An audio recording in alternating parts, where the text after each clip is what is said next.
I'm going to demonstrate nasal release technique. I use a blood pressure bulb with a finger cot attached to it. Initially, when I see a new patient, I insert it in between the turbinates and I only do one inflation. As the patient comes more, I then add more inflations and I add more balloons to increase the pressure. Nasal release technique involves 8 insertions. I put it in between the lower turbinate, in the middle turbinate, and the superior turbinate. And then I go back down and retreat the lower. That balances things out. The first insertion is in the lower. I do the right and the left. This affects what's called the maxillary and palatine sutures. Those are on the roof of the mouth. The second insertion goes up and in at a 45-degree angle.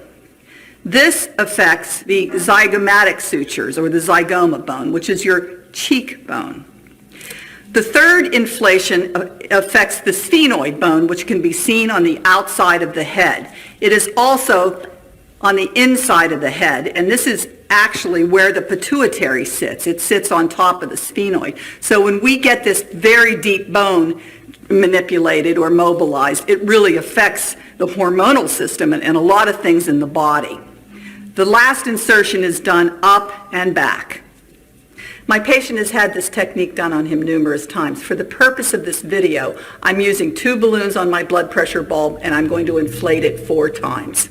The first insertion is between the lower and middle hiatus, and that's the insertion that gets the roof of the mouth. He takes a deep breath and I'm going to inflate it 4 times.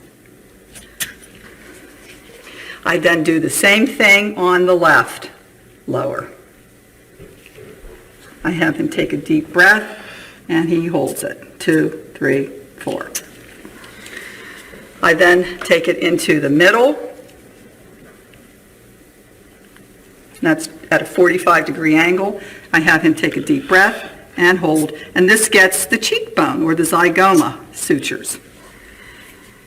I do the same thing on the left side. He takes a deep breath and holds it. I then do it in the superior, and that's directly back, directly up and back. He takes a deep breath and holds, and that gets, as I said, the sphenoid. Then I take it into the left, directly up and back. He takes a deep breath and holds. And then I balance it out by going back into the lower. He takes a deep breath and holds. And the left side.